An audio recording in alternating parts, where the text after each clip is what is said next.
बिस्मिल्लाहिर्रहमानिर्रहीम। अस्सलाम वालेकुम।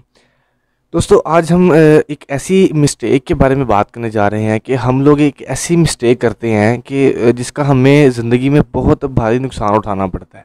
वो मिस्टेक क्या है? हम अपने जिस भी इंसान के साथ कोई हालात वाक़ियात पेश आ रहे होते हैं, वो उसका ज़िम्मेदार किस चीज़ को ठहराता है।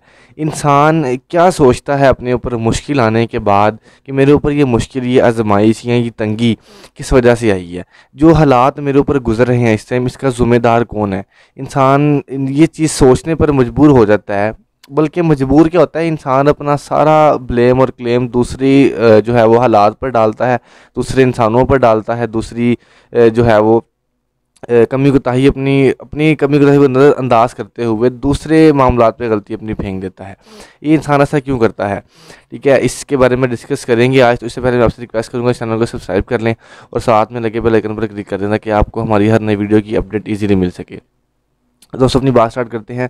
असल में इंसान जिस भी हालात से गुज़र रहा हो, जो भी इंसान के साथ हालात वाक़यात पेश आ रहे हों, इंसान जिस भी मुकाम पर खड़ा हो, उसका ज़िम्मेदार इंसान असल में ख़ुद होता है। इंसान इन तमाम जो मामला उसके साथ ज़िंदगी में पेश आ रहे होते हैं, इंसान उसका ज़िम्मेदार कोई और शख्स नहीं होता, इंसान वो ख़ुद होता है। ठीक है, वो किस तरह होता है? देखिए, मैं आपको 2-3 एग्जाम्पल से वाज़ह करूँगा। मेरा पर्सनल एक्सपीरियंस है, मैंने अपनी आंखों से कुछ स्टूडेंट्स को ऐसा देखा है कि पूरा साल मेहनत नहीं करते, पूरा साल उन्होंने अपना, मैंने बहुत से स्टूडेंट्स को आशिकी मशूकी करते देखा है। ठीक है, वो पूरा साल एंजॉय करते रहेंगे।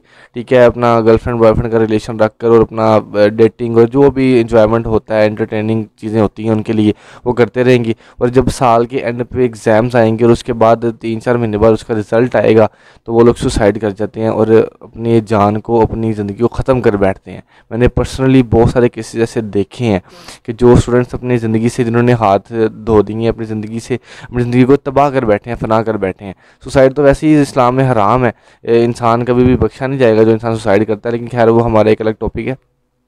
बहरहाल, इंसान अपनी उस सारी गलती का जो है वो खमियाजा, गलती का सारा नुकसान और सारा ज़िम्मेदारी हालात पर डाल देता है। इंसान सोचता है यार हालात ऐसे नहीं थे, मैं मतलब कि सुसाइड करने का मतलब यही होता है ना कि यार मेरे साथ ज़्यादती हुई है।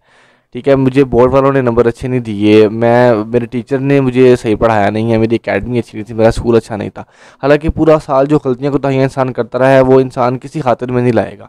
दूसरी आपसे एग्जांपल वाज़ा करूँगा। दूसरी एग्जांपल ये है कि मैंने बहुत सारी फैमिलीज़ को टूटते हुए देखा है, और टूटने के बाद उनके इतनी कि यार लेम एक्सक्यूज़ेज़ उनके पास होते हैं ना, मैंने पर्सनल एक्सपीरियंस है मेरा। ये लोग ऐसी ऐसी वाहियात किस्म की बातें करते हैं ना कि यार, मतलब कि वो फलां ने ऐसे किया, मेरी भाभी ने ये कर दिया, मेरे चाचू ने ये कर दिया, मेरी चाची ने ये कर दिया, अगर वो इस तरह का ना काम करता तो मैं आज इस मुकाम पर ना खड़ा होता। यार अगर किसी मतलब मिसाल दूंगा, एक बाप की बेटे से नहीं ना बनती, या माँ बाप की अपनी बहू से नहीं बनती, तो वो सारा ब्लेम दे रहे होते हैं चाचियों को, भाभियों को, नंदों को, कि जिन्होंने उनको जो पंजाबी में कहते हैं चुकना, कि वो चुकदी जी साड़ी तीन हो आके, साड़ी नून हो आके। यार ये चुकना, ये बात बढ़ावा देना, ये लेग पॉलिंग करना, ये पुशअप करना किसी को, ये क्या होता है? कुछ भी नहीं होता। अगर इंसान खुद चाहे ना तो किसी की सुनी हुई बात पर यकीन ना करे, तो हालात तो वाक़ियात वैसे ही ठीक रहे, इंसान परेशानी का शिकार ही ना हो, इंसान इन तमाम हालात का जो है वो इन हालात तक पहुँच ही ना पाए इंसान। ये सारे इंसान के अपने इख्तियार में हालात होते हैं। इंसान अगर चाहे ना तो दूसरों की बातें सुनकर इग्नोर भी कर सकता है, लेकिन ये इंसान की बुरी आदत है कि इंसान बातों पर यकीन करता है और अपने दिल में अपने ही बहू के लिए, अपनी ही जो है वो बेटे के लिए, अपनी बेटी के लिए दिल में नफरत पैदा कर लेता है। अपने खूनी रिश्ते से वो दूर हो जाता है छोटी सी बात को लेकर। यार उसने तीली लगाई थी आके, उसने मेरी बेटी को भड़का दिया, उसने मुझे भड़का दिया, उसने मुझे ये बात बताई है ना, उसकी बात में 100% सच्चाई है। मेरा बेटा या मेरी बेटी इस बारे मेरे बारे में ऐसा सोचती है। और यार उसने कह दिया, आप दिल के, जिगर के, हौसले के इतने ही कच्चे हो कि आपने उसकी बात पर यकीन कर लिया, और एंड पे आके आप लोग जिम्मेदार ठहराते हैं हालात को, उस इंसान को जिसने आपको आके बात बताई थी, और बात में कितनी सच्चाई है आप ये भी नहीं जानते हो।